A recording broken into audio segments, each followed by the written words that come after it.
Columbia Generating Station, Washington's only commercial nuclear power plant. Located about 10 miles north of Richland, it's been producing electricity for the Northwest since 1984. Columbia is operated by Energy Northwest, a joint operating agency made up of 15 member utilities from all over Washington state. Our mission? To provide reliable, low-cost public power to the ratepayers of the Northwest. We do this by maintaining a diverse portfolio of generating sources, including hydroelectric, nuclear, wind, and solar. Today we're going to focus on Columbia Generating Station. So how does a nuclear power plant work? Let's go inside and take a look.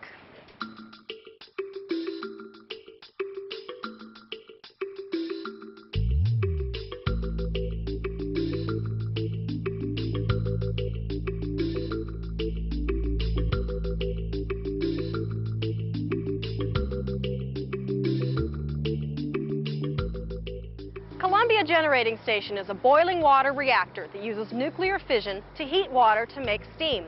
We use pellets of uranium, much like this simulated pellet, as fuel. Each pellet contains as much energy as nearly a ton of coal, 149 gallons of oil, or 17,000 cubic feet of natural gas. The pellets are stacked inside fuel rods, and the fuel rods are gathered into fuel assemblies. This model shows how a fuel assembly fits together. The actual assemblies, 764 of them, are nearly 15 feet tall. We put the assemblies, plus 185 control rods and water, inside the reactor vessel.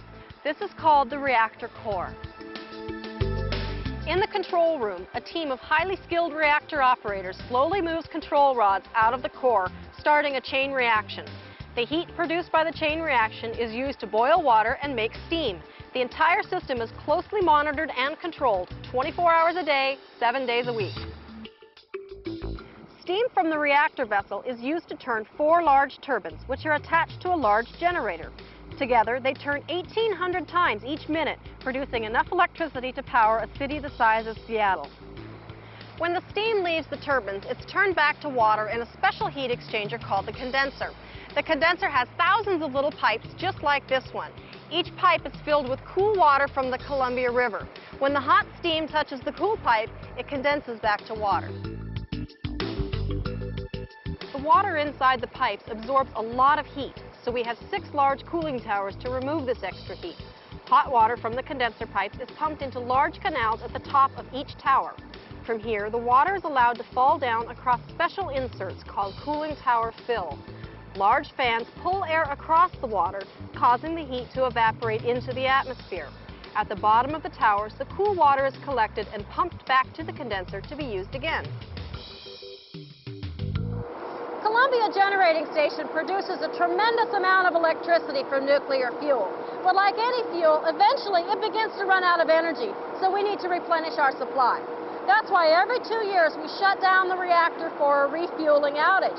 Now, right now, I'm standing on the refueling floor directly above the reactor vessel during normal operation, and there's not a whole lot of activity up here.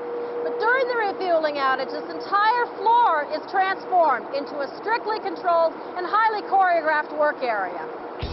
We remove the layers of shielding and various components from inside the reactor vessel, then flood the open cavity with water. Using very detailed procedures, operators move old fuel, called spent fuel, into the spent fuel pool and move new fuel into the reactor. The outage is also an opportunity to do maintenance and upgrades on other equipment that isn't accessible when the plant is operating. It's a busy time for everyone as we move through actions and activities that have been in the planning process for almost 2 years.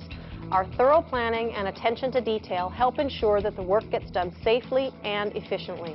This is vitally important to the region so that Columbia Generating Station can be brought back online to provide much-needed electricity for another 2-year run. At Columbia Generating Station, we're also taking steps to update our spent fuel storage capacity.